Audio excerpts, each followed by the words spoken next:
আগে সাবেক প্রধানমন্ত্রী বিএনপি চেয়ারপারসন বেগম খালেদা জিয়ার শারীরিক অবস্থা অত্যন্ত সংকটময়। আজকে বিএনপির মহাসচিব মির্জা ফখরুল ইসলাম আলমগীর জানিয়েছেন এবং প্রধান উপদেষ্টাও তার চিকিৎসায় সব ধরনের সহযোগিতার আশ্বাস দিয়েছেন। তো সেই বিষয়টা নিয়েই একটু আপনার কাছে ছোট করে দুজনের কাছে জানতে চাই যে তার সুস্থতা বাংলাদেশের জন্য কতটা জরুরি এই মুহূর্তে। শাহরিয়ার, আপনি শুরু করেন।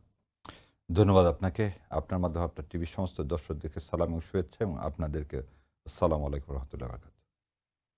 আল্লাহ সুবহানাহু ওয়া তাআলা ওনাকে নেক হায়াত দারাজ করুক, বেগম খালেদাকে সুস্থতা দান করুক, এবং এই সময় ওনার সুস্থতাটা বড় জরুরি। সামনে একটা ইলেকশন, এই সময় যদি আল্লাহ না করুক ওনার হায়াত শেষ হয়ে যায়, রাজনৈতিক অঙ্গনে একটা অপূরণীয় ক্ষতি সম্ভাবনা রয়েছে। এবং আমার দৃষ্টিতে যে এটা এমন একটা গ্যাপ সৃষ্টি হবে যে গ্যাপটা কখনোই পূরণ হবে না। দুইটা কারণে। এক, উনি সর্বজন স্বীকৃত, সবার ঊর্ধ্বে। আপনি দেখবেন এই ৩৬শে জুলাইয়ের পরে বেগম খালেদা জিয়া দেশনেত্রীকে নিয়ে কোনো দল একটা বিরূপ মন্তব্য কেউ করেন, এবং সবসময় সবাই মিলে, ইনক্লুডিং জামাত ইসলাম, অন্য যত দল আছে, সবাই তাকে মুরব্বী হিসাবেই মেনে নিয়েছে। এবং এই যে সংস্কৃতিটা, এবং দেখবেন এই সংস্কৃতি অনেক দিন অ্যাবসেন্স ছিল। যেমন আপনি দেখেন, গতকালকে তাহের ভাইকে দেখতে মহাসচিব গেলেন, বেগম জিয়াকে দেখতে আমিরে জামাত গেলেন, এসে দোয়া করলেন স্পেশাল। প্রতিটা জেলায় জেলায় তার জন্যে জামাতে ইসলাম তার জন্যে দোয়া করতেছে। সো এই যে সংস্কৃতিটা, এই সংস্কৃতিটা কেন? কারণ ওনার খালি আপোষহীন না, ওনার যে ত্যাগ এ দেশের জন্য, এটা সবাই আমরা সম্মান করি। সেজন্য আল্লাহর কাছে দোয়া করি, আল্লাহ ওনাকে কষ্ট না দেখ, ওনাকে নেক হায়াত দেখ এবং সুস্থতা দান করুক। এই জাহেদ ভাই, একজন মানুষ তিনি হেঁটেই আদালতে গেলেন বা হেঁটেই কারাগারে গেলেন, এরপরে তার যখন তিনি বের হলেন নির্বাহী আদেশে 2020 সালের 25শে মার্চ সম্ভবত ওই তারিখে, এবং এরপরে তার যে শারীরিক অবস্থার আর উন্নতি, কখনো ভালো হচ্ছে, কখনো আবার স্থিতিশীল থাকছে। এই যেটি শাহরিয়ার ভাই বললেন যে তার যদি কিছু একটা হয়ে যায় তাহলে যে শূন্যতা, সেই শূন্যতা তো কখনো পূরণ হবে না। এখন তার জন্য দোয়া করা ছাড়া আমাদের আর কি করার আছে? আর ওই যে কথাটা আমি বললাম যে তার এই অবস্থার, তিনি যদি জেলে না যেতেন, হয়তো যে মামলায় তাকে জেলে নেওয়া হয়েছে, তাহলে তো তার অবস্থা এরকম হতো না। একদমই তাই। এবং আমি একটু যোগ করি, তার আত্মত্যাগ, উনি ওনার জীবন, মানে আমি ডাক্তারি পয়েন্ট অফ ভিউ থেকে যদি বলি কথাটা, ইনফ্যাক্ট দিনের শেষে মানুষের আয়ু হায়াত এগুলো আল্লাহ নির্ধারিত, কিন্তু ডাক্তারি পয়েন্ট অফ ভিউতে বলি, উনি মূলত এখন সবচেয়ে বড় বিপদে আছেন দুটো কারণে। একটা হচ্ছে ওনার হার্টের সমস্যা তো আছেই, ওনার লিভার সিরোসিস আছে।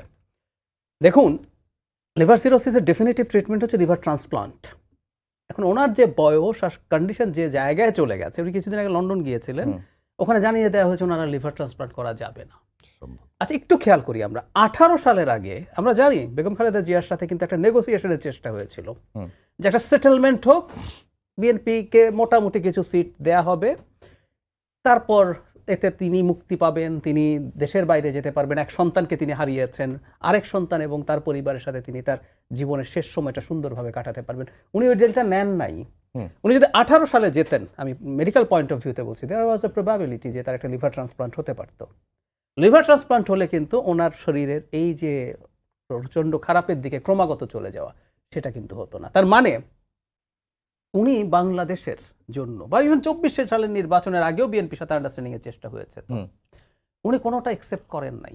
এই যে ওনার গণতন্ত্রের জন্য ওনার এক ধরনের আত্মত্যাগ, এটা বিরাট বড় ব্যাপার, এটা আমাদেরকে স্মরণ রাখতে হবে। এক, দুই হচ্ছে শাহরিয়ার ভাই যে অভিভাবকের কথা বা মুরব্বীর কথা বললেন, 5 আগস্ট পরবর্তী সময় যে সরকারটা তাকে এই রকম টর্চার করেছে, জেলে নিয়েছে, তাকে বাড়ি থেকে উচ্ছেদ করেছে, তার সন্তানের মৃত্যু হয়েছে, আরেক সন্তানের কাছ থেকে দেখা হয়নি তার বহু বছর, বছরের পর বছর।